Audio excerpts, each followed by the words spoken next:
Ito po ang ating pag-uusapan ngayon, araw na ito. Kiko Barsaga, pinagtangkaang patayin. Yun, delikado na po. Ngayon, iilan lang po kasi talaga ang may tapang magsalita. Kaya talagang patatahimikin. Basta meron kang hawak na ebidensya, patatahimikin ka. Pangalawa, Kiko pinagtanggol si BP Sara. Pangatlo, Karen nananawagan sa media. Karen Davila po. Ayan, nako. Alam mo naman ang media, hindi lahat matino, yung iba kampi kay Tambi, yung iba yung ibang media nga pag-aari pa ni Tambi, di ba? Ganyan po katindi. Okay, hindi po natin pagtatagalin. Pero bago po ang lahat, pagpasok nyo pa lang, huwag nyo pong kakalimutan, i-like nyo po agad itong video na ito. And sana po, doon sa mga hindi pa po natin subscriber sa channel ni Coach Oli, News PH o Coach Oli, muli po tayo nagpapaalala at naglalambing. Baka pwede nyo pakit-check. Tapos subscribe na rin kayo kung hindi pa po kayo nakakapag-subscribe. Okay? Muli po, Coach Oli News PH. Di na po natin pagtatagalin. Diretso na po tayo agad sa ating topic dahil kay Coach Oli, ang bida ay ang balita. Bago natin pag-usapan yung nagtangkang pumatay kay Kiko Barsaga, ito muna pag-usapan natin. Isa sa pinaka matapang na pulis. Tingnan po natin. May namumuo nga bang word war sa pagitan ni Senator Panfilo Lacson at bagitong kongresista na si Cavite 4th District Representative Kiko Barzaga? Konting rewind at context sa posibleng dahilan ng banggaan ng dalawang mambabatas. Nagsimula yan sa post ni Barzaga ng larawan ni Lacson kasama ang controversial Diskaya family. Ikaw naman pala, Pinky! Pinky. Close pala kayo ng Diskaya. Picon talo. Na-discover ni Kiko. Kita mo? Siya ang nag-post na ito eh. May intel si Kiko. Meron siyang nalalaman patungkol sa Ping Lacson. Kayo po ba? Sa mga nanonood ngayon, meron akong tanong. Dahil siya nakapag-post niyan. Saan niya nakuha yung picture na yan? May nalalaman ba si Kiko Barsaga patungkol kay Lacson? Tuloy po. Sinalagnayan ni Senator Ping at sinabing binisita lang siya sa opisina para imbitahan na suportahan ang isang rally sa Davao City. But kung Kiko is not buying that explanation dahil real friends daw ang senador at ang mag-asawang kontraktor. Nako, magkaibigan pala kayo. Kiko, ilabas mo na. Kasi para sa kanya, sinungaling si Ping Lacson. Talagang close friends daw kayo ng Diskaya. Ngayon, ulit, tatanungin ko kayo mga manunood. Sino sa tingin ninyo ang nagsasabi ng totoo? Definitely may sinungaling dito. Ang sabi ni Lacson, first time lang daw niya nakita si Diskaya dyan. Niyaya lang siya mag-rally, pambihira, no? Diskaya, yayayain ka mag-rally sa Davao, pupuntahan ka pa?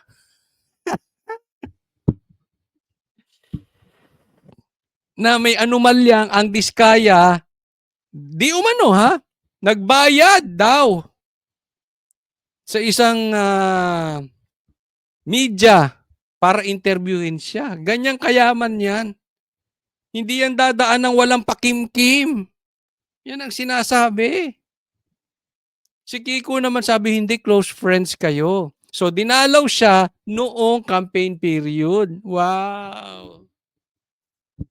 Pati timing, mangit. Sabi nga ni Sir Jack, mangit. Yung bagong banatero, Sir Jack, suportahan natin yan. Napaka-influential yan sa mainstream social media. Pangit yung timing, bakit? Dadalawin ka ng isang kontraktor, kampanya. Ano bang kailangan sa kampanya? Pera. Ano bang merong kontraktor? Pera.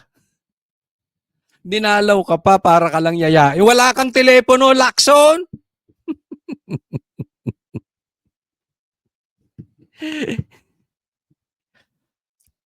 Close friends. Ako mas naniniwala ako kay Lacson, ewan ko sa inyo. The saga doesn't end there. Dahil may post si Senator Lacson, the lawmaker is looking for a veterinarian with an animal psychiatric ward. Ang dahilan umano ay meron daw baliw na pusa at annoying dog na pawang maiingay. So bumanat. Ha? Si Ping Lacson, kung merong isumbong mo kay Tulfo, si Ping Lacson, isumbong mo kay Twitter. Nagsumbong kay Twitter. PNP chief. Pulis, dati pulis.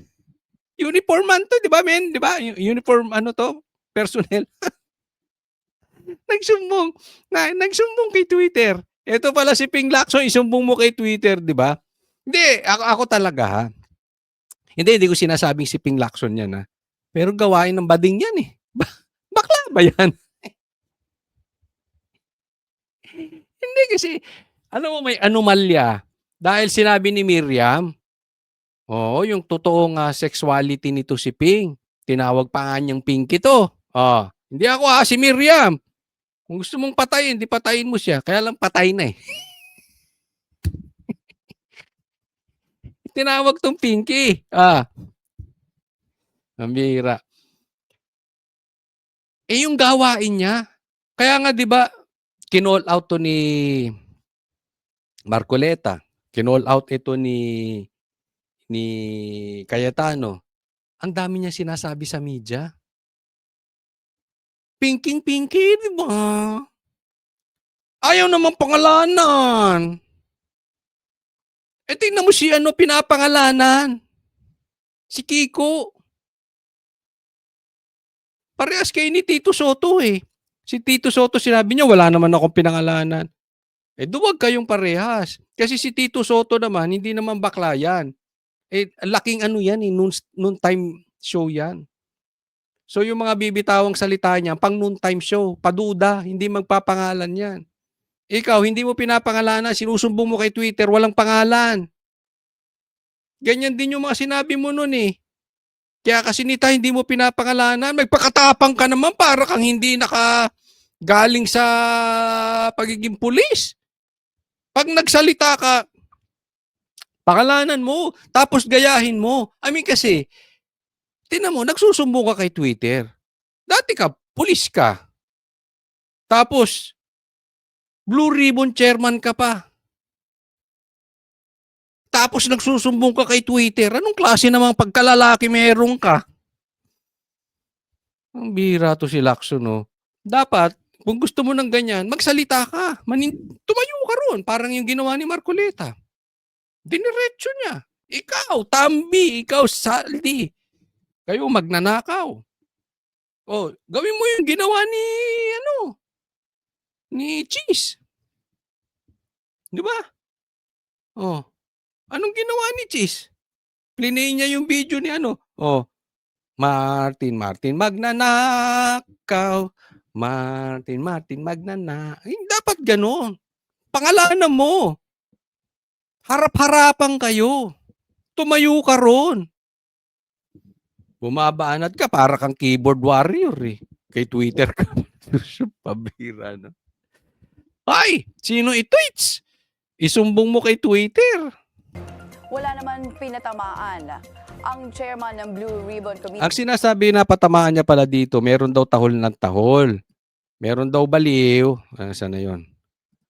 Meron daw baliw na miyaw sa ground floor. So, ibig niya sabihin from the camera. Congressman. Tapos may tahol na tahol dun sa upper house, upper floor. So, senador. So, sinasabi niya ito si Marcoleta. At least, may tapang. Tumatayo, pinapangalanan. Hinaharap, kino-call out. Ikaw, pulis, nagsusumbong kay Twitter. Patalikod dumali eh. Ay, sa bagay, patalikod sila dumali talaga yung mga... Di ba sa likod dumadali yan? Ay, hindi ko po pambira. Pero siguro gamitin niyo yung meow. Pero yung aso, Wag niyong gagamitin. Kasi hindi tuta yang mga yan. Alam ng mga Pilipino sino ang tuta ni Tambi, Ping Lacson. Alam nila kung sinong tuta. Ikaw, Ping, alam mo kung sinong tuta ng Senado ni Tambi? Wala naman pinatamaan ang chairman ng Blue Ribbon Committee pero may sagot na agad dyan si Barzaga. Tingin ni Kong Kiko si Senate President at Tito o Tuta Soto ang kanyang pinariringgan. Tingin tuloy ni Barzaga Sino pa nga, di ba? Sino pa nga ba ang tuta? Sino mang sunod-sunuran? Sino mang pinatago si Tambi? Sige, diretsahan na lang tayo. Sino ang hawak sa leeg ni Tambi? Of course, hindi kayo aamin. Pero sino nagmumukhang hawak sa leeg? Hindi nyo mapangalanan? Sige nga! Kung hindi kayo tuta, hindi kayo hawak sa leeg, palangalanan nyo nga kayong dalawang magkaibigan. na magkaaway na ang mag-BFF na Lacson at Soto. Tanong ngayon ni Barzaga kung ang susunod na kabanata ay may bagong Senate President na nga ba. Yun, ang maganda ron. May susunod na next week yan, posible yan. Next week, iba na Senate President. Ano daw? Senate President at Tito Ulit. iingay. Ribbon Committee pero may sagot na agad dyan si Barzaga. Ano sabi? Tingin ni Kong Kiko si Senate President at Tito o Tuta Soto ang kanyang pinariringgan. Tingin tuloy ni Barzaga na Ano? magkaaway na ang mag-BFF na Lacson at Soto. Ay! Magkaaway yung dalawa. Hindi na kayo nag-iespadahan ng komentaryo. Oo, wala na. Next, Senate, iba na. Okay, sige, pag-usapan natin tong next yung gustong pumatay kay... Sino ang nagtangkang pumatay kay Kiko? Galit na galit, no? Sino kaya yan? Eto po, post ni Kiko, Kiko Barzaga. Sabi niya, my intelligence network has informed me that a certain senator is plotting to end my life. So, papatayin si Kiko Barzaga. Tanong, yung intelligence ba niya ay intelligent? Yun ang tanong doon. Pero, nakakakuha siya eh. Nakakakuha siya ng info. Alam nga niya na magkaibigan to si at may picture siya ni Lacson at saka ni Diskaya. So talagang may nag-feed ng info. Si Kiko Barzaga may puting ahas.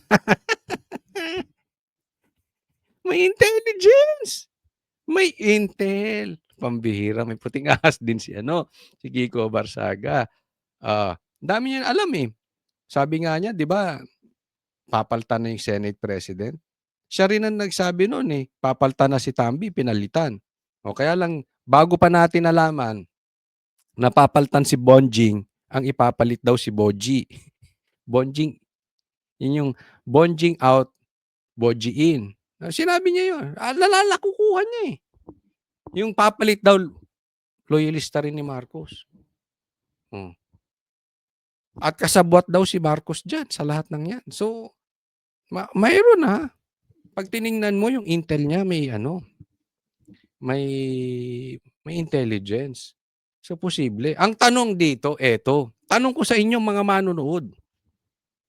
Sino sa tingin ninyo ang gustong pumatay na senador kay Kiko? Isip. Sino ba ang may bahid na killer na senador ngayon? Sino ang umaaray at nasasaktan kay Kiko? Isip. Senador hindi naman niya sinabing congressman, hindi naman niya sinabing presidente, hindi niya naman sinabing secretary, sinabi niya senador. So, sino yung may bahid ng killer na nasasaktan sa mga ginagawa ni Kiko? Yan lang naman yan eh. Iisip-isipin mo lang sino yung tinutukoy dito ni Kiko. Ingat-ingat tayo Kasi matindi talaga ang galamay. Isipin mo, hindi lang si Kiko ang gustong patahimikin. Si Magalong pinatahimik din. 'Di ba? Anong ginawa? Binigyan siya ng warning shot. Sabi, sinilip yung patungkol dito sa tennis court. Yan ang ginawa ng issue. At sinabi, ikaw, ikaw, Magalong, hindi ka pwedeng mag-imbestiga. Advisor ka lang, hindi ka pwede. Warning shot po yun. Pag hindi nakinig si Magalong, yan ang ititiklop. Nakakatakot mang pero ganyan yan. Kasi kita mo malakas sila sa Senado. Isipin mo ang problema galing sa Kamara. Pero ang pag-iimbestigahan ng DOJ, ang pag-iimbestigahan, ang sasampahan sa Ethics Committee, mga senador. Lupit, di ba? So ibig sabihin sa kahit doon sa upper house, doon sa kabila, malaki ang clout, malaki ang hawak ng mga congressman sa Senado. Definitely, malakas din ang kapit nila sa Kongreso. Kasi hindi mo nga pwede mabanggit-banggit dyan si Tambi at si Saldi. Malakas dyan. Di ba? So, malawakan po ito. Sindikato po yan. Alam mo yung kampihan sa illegal na bagay, simple lang ang tawag dyan. Sindikato. So, marami itong kalaban. Nakikita mo yung power Di ba? Ayaw nilang mapunta doon sa mataas. Ayaw nilang. Ang usapin, gusto nila dito lang sa baba. Sa contractor lang. Hanggang DPWH, hanggang district engineer. Huwag na kayong aakyat. Pag umakyat pa kayo, bukod sa Senado, basta huwag niyong puntahan ng congressman, huwag niyong puntahan si Bongbong. Pag umakyat kayo doon, eto mangyayari sa inyo. Sisilipan kayo or, eto nga, si Kiko. May gustong pumatay sa kanya. Naniniwala ako dito. Lalo na, kung ang tinutukoy ni Kiko Barsaga, ako hindi ko alam kung sino ba ang may kaso ba ng murder dyan sa grupo sa Senado? Meron ba? Pakilagay nyo nga, turuan nyo ako. Sino bang may kaso dyan ng murder? Hindi ko alam. Sino may bahin? Next po, tingnan natin to. Eto, pag-usapan naman natin nang dahil dyan, nanggagalaitin na naman yung mga kakamping, yung mga pinklawan, yung mga komunista, yung mga kain suka, yung mga ibang ayaw makaupo si VP Sara. Sabi dito, dumipensa si Cavite Representative Kiko Barsaga kay VP Sara Duterte matapos batikusin ni Representative Laila de Lima sa hindi pagdalo sa budget hearing ng OVP. Ito si Laila de Lima. Parang hinahanap si Junel.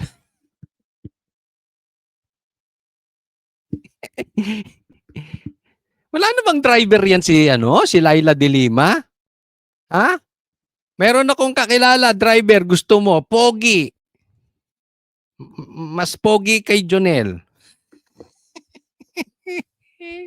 Matangkad pa. Gusto mo?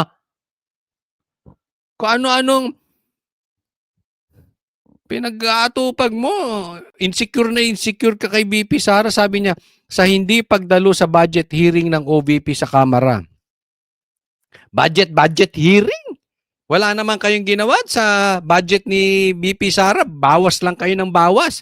Tapos ang pinag-uusapan nyo naman sa budget hearing, hindi naman yung budget.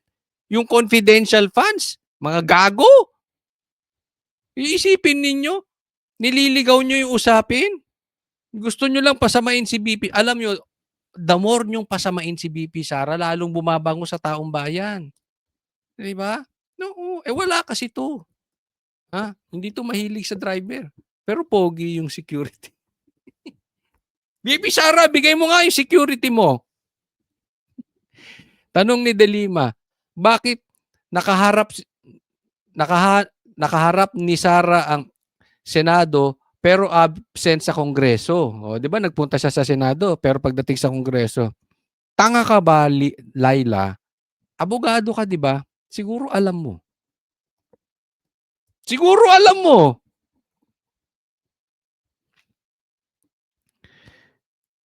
Kawalan ng respeto sa saligang batas. Hindi, sa saligang batas siya walang respeto sa inyong mga congressman. Sa inyo, pina-impeach nyo.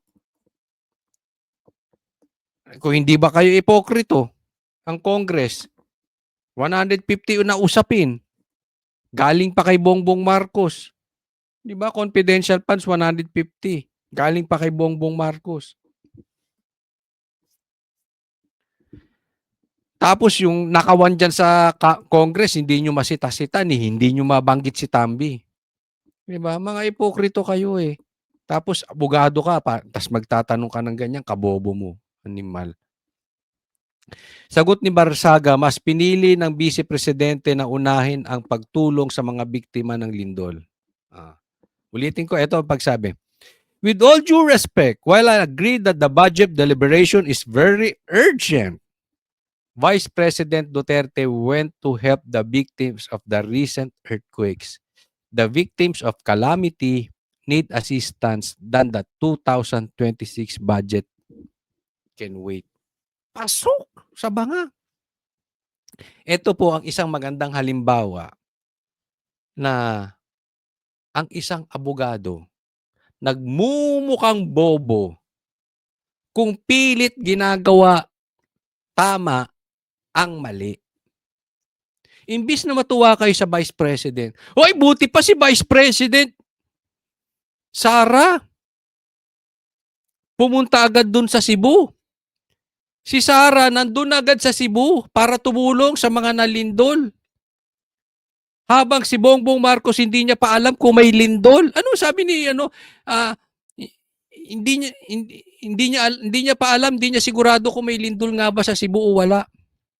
Andun na si Sara, si Bongbong di pa alam kung may lindol sa Cebu o wala. Tapos ang pinuputok ng butchi, hindi ka na ba punuputok? Pinuputok ng butchi mo. Hindi umaten si BP Sara. Yan ang nangyayari sa Pilipinas ngayon. Kaya may mga abogado nagmumukhang bobo na habang yung mga bata ay nagmumukhang matalino. Bakit? Nandun sila sa katotohanan eh. Yun yung issue nun. Minsan, hindi sa katalinuhan. Nandun sa tama. Sa totoo. Isipin mo, isa kang matanda. Nagmukha kang bobo sa harap ng bata. Hindi mo nakita yun? Na mas dapat unahin yung mga nasa lanta ng lindol kaysa yung budget. Gigil na gigil kayo kay Sara eh. Alam mo, eto yan. Isa sa isang bagay na hindi mo kayang bilhin. Hindi mo kayang i-demand. Ito po ay in-earn. Respect. Alam mo siguro kung bakit walang respeto si BP Sara sa'yo at sa mga kasama mo dyan sa kamera. Alam mo yun. Let's not be hypocrites here. Alam nyo, nakawan dyan, tahimik kayo. Sino gusto mong unahin? Yung budget? Na tatanungin naman si Sara ng mga kasamahang mga ibang mga komunista dyan. Ang tanong naman patungkol sa confidential funds. Ang usapin budget. Kung hindi ba naman kayo loko-loko? Diba? Tapos tatawagin yung baliw si si Kiko Barsaga? Hindi. Sa inasta mo, Laila de Lima. Sino mas mukhang baliw? Ikaw o si Kiko Barsaga? Sige. Yung ginawa mo dyan kay Junel. Sino ba si Junel? Kasi may nagsabi sa akin, hindi ko man alam. Tanong lang to, tanong. Sino mas mukhang baliw sa inyo? Ni Kiko. Diba? Ikaw talaga eh. Next po, itong binanggit ni Karen Dabilano. Ako'y naniniwala na ito'y panawagan sa mga kasamahan niyang mga media. Hindi lang sa doon sa panawagan diyan sa magnanakaw, diyan sa kamera. Panawagan din ito sa mga media. Sa mga katulad natin. Social media, sa mainstream media. Ito, pakinggan po natin si Karen. This is inexcusable. Parang biktima pa siya na ang bait niya. Gusto niyang tumabi. There are talks of Ayan, yung sasabi. Ang pinupunto niya dito sa tingin ko si Saldico. Kasi pa-victim, 'di ba? Gusto pa niyang tumabi. So, nagsasakripisyo siya sa taong bayan, yung sinasabi ni Magalong. Kaya siya nag-resign para tumabi, nagsakripisyo siya. Pambihira. Kung hindi ba naman kaliwat kanang gago yan si Saldico, puro pa demanda ang alam niyan. Oh, ano nangyari sa'yo? Na ano ka? Ikaw ang hindi makauwi sa Pilipinas ngayon. Kung matapang ka, umuwi ka rito. 'Di ba? Sakyan mo yung jet plane mo. Uwi ka rito. Oh. Tapos biktima pa siya. Tapos pinagtatanggol pa nito mga congressman. Siya pa raw nagsakripisyo. Kita mo naman kabobo nito mga congressman na to. Ginagago talaga tayong Pilipinas. Mga Pilipino. ostentatiousness and extreme wealth, private planes, supposedly more than 10 houses in Forbes Park. Tambi. Supposedly more than 10 houses in Forbes Park. Alam nyo ba kung magkano bahay sa Forbes Park? May isa ka lang dyan. Ang tanong kasi ito nakakaasar. Ano ba negosyo nila? Ayala ba sila? Gokong Way ba sila? Robinsons ba sila? Hello? Wala namang negosyo yung mga yan na ganyan, kalalaki. SM ba sila? Mga politiko ganyan kayayaman? Magkano lang ang sahod ng politiko? Ang bahay nyo sa Forbes, ilan? Nalulunod mga Pilipino?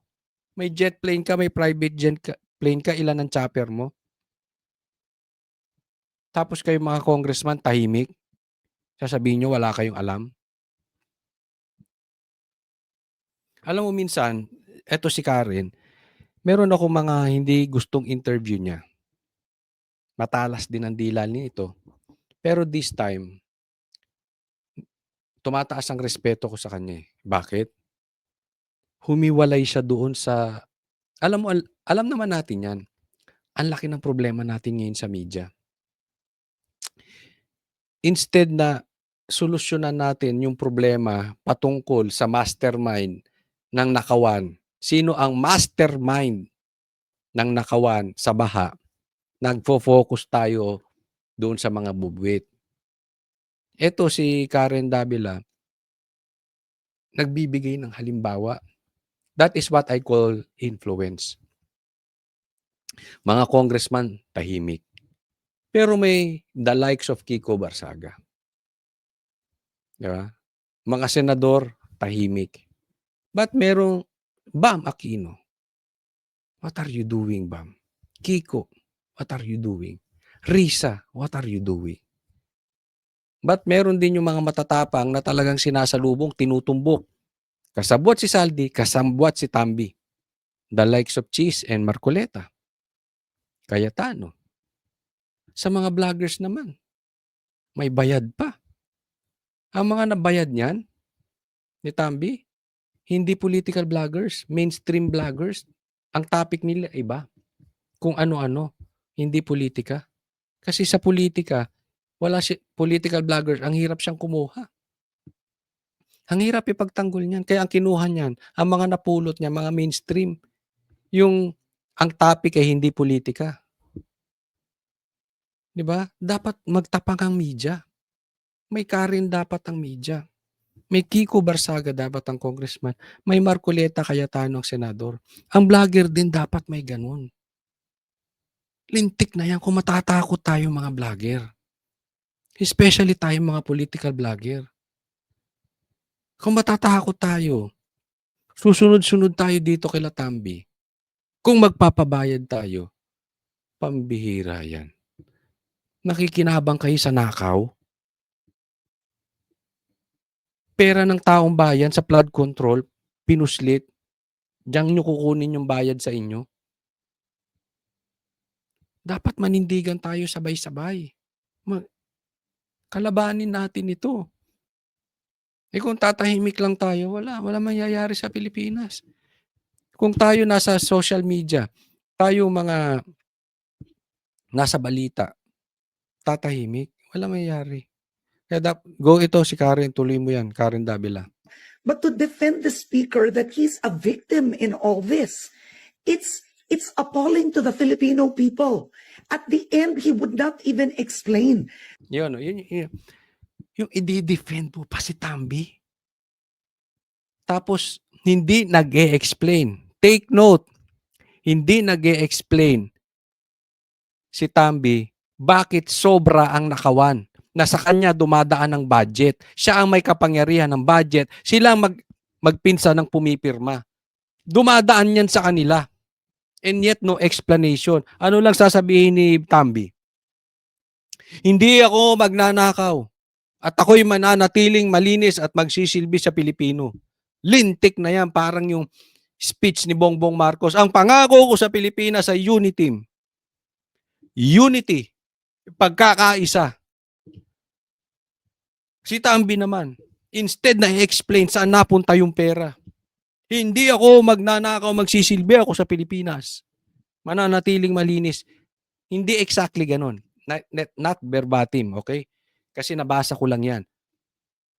Pero ang ibig sabihin doon, hindi nag-e-explain. Generic. Napaka-generic nung kanyang ng kanyang speech. Ng kanyang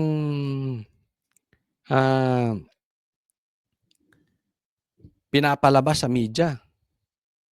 Dapat yung nag-e-explain ka, hindi kasi dito napunta yan, hindi tayo kasabwat dyan, dahil dito yan. Ito kasi nagganyan. Ito siya talaga ang dapat dahil yung pera, yan. Tapos hindi, yung nag-explain.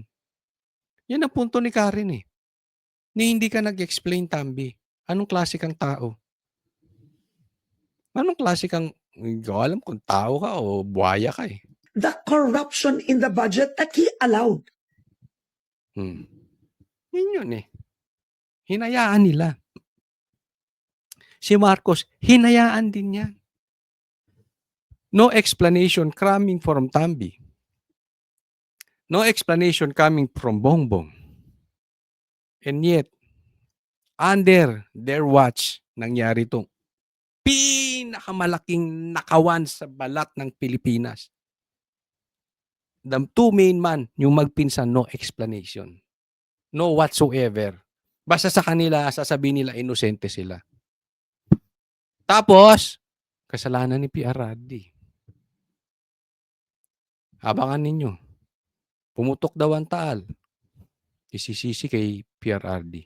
Lumindol sa Cebu, kasalanan ni BP Sara. Ganyan po kalupit. Ito po next, tingnan natin. Ito, patungkol ito, pag-usapan po natin ito dahil ito ay may connection dito kay Karen. Yung sinabi ni Karen Davila. Sabi ni Senator J.V. Ejercito, to be honest, I seriously thought about leaving the majority. Because if this is the direction we're headed, it's like we're burning down our own house. We're neglecting our colleagues. And we're forgetting who the real culprits are. Ang ano niya dito, pinag-iisipan niya na. Pinag-iisipan niya na umalis sa majority. Alam nyo, ang pinakamalaking problema natin bakit nagkaroon ng sarswela ang investigasyon. Kasi yung mga senador na katulad ninyo na naduwag. Pumayag kayo ilipat kay Tito Soto yung Senate presidency. Na alam naman natin ang target nila, yung Blue Ribbon Committee, para ma-focus ang investigasyon doon sa mga bubwit. Para hindi umakyat doon sa mastermind. Yan ang game plan nila. And don't tell me, Senator J.B. Ejercito, that you are the good one and yet you don't know this. Kaya ang sagot dito ni Kiko, you were granted your position by the people to take decisive actions. Yan eh, pinag-iisipan mo pa. Bitaw na. Di ba? Ang kabaklaan yan. Not to endlessly ponder on morality. If you still don't have a clear stance on the corruption issue now, then you are nothing but a traitor to the Filipino people. Yun, eksakto. Ngayon, dalawa lang ang tao sa Pilipinas. Kakampi ni Tambi at ni Bongbong Marcos o kakampi ng taong bayan. Yan lang yun. Eksakto yung sinabi ni Kiko. Kayo tanong ko, kakampi ba kayo ni Bongbong at ni Tambi o kakampi kayo ng taong bayan? Kakampi kayo ng mga ninakawan patungkol sa flood control? Kung hanggang ngayon nagdi-decide ka pa lang, malalim mag-isip si Kiko. Again, hindi ko sinasabing perpekto, magaling itong mama na ito. Pero naturingan kang senador. Mas matalino pang mag-isip itong si Kiko Barsaga sa'yo. Palit kaya kayo? Diba? Hindi po pwede ngayon wala kang stand. Pag tumahimik ka, kampi ka kay Tambi at kay Bongbong. Yan lang yun. Kahit malinis ka, pero tumahimik ka, doon ka kumakampi. Kasi konti lang ang nagsasalita eh. Konti lang nakikipaglaban. Pag ngayon wala kang ginagawa, kakampi ka kay Kiko, ay kay Tambi at saka kay Bongbong. Kung nag-iisip ka katulad ni Ejercito, kakampi ka kay Tambi at saka kay Bongbong.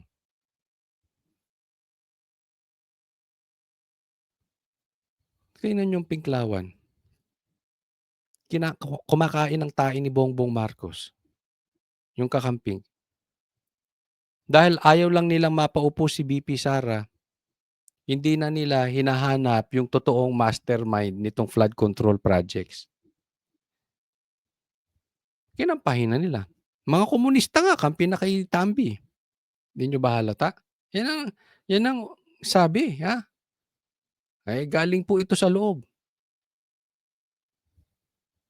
Ang bossing na daw ng mga komunista si Tambi. And look at the examples. Di ba? Untouchable. Binabanatan ba ng mga komunista si Tambi? Yan ang sabi sa akin. Ang tanong, Tambi, totoo ba? Totoo ba yung balita ko o fake news? Ako nagtatanong lang ha. Kinikwento ko lang yung nababalitaan ko. Pero pag tiningnan mo, di ba? Hindi binabanatan ng komunista si Tambi. Grabe nangyari sa Pilipinas. Oh. Nasolusyonan na sana natin yung problema natin sa mga komunista. Ngayon, lumakas ulit. And definitely, anong kailangan ng komunista para lumakas? Ating pera. Pinalakas natin. Hindi binabanatan si Tambi. Sa ano yun? Libre? Libre? Pag binigyan mo ng pera ang komunista, lalakas ulit yan. Ano? Tanong, libre? Sa mga komunista dyan, libre? Huwag nga ako. Maraming salamat po sa mga nanood. Huwag pong kakalimutan na i-like nyo po itong video na ito. At sa mga hindi pa po subscribers, subscribe po kayo sa vlog na ito. Ako po yung naglalabas ng 2 to 4 vlogs, videos a day po. So sana po mapanood nyo lahat, masubaybayan nyo, masundan ninyo. Maraming salamat po. God bless everyone.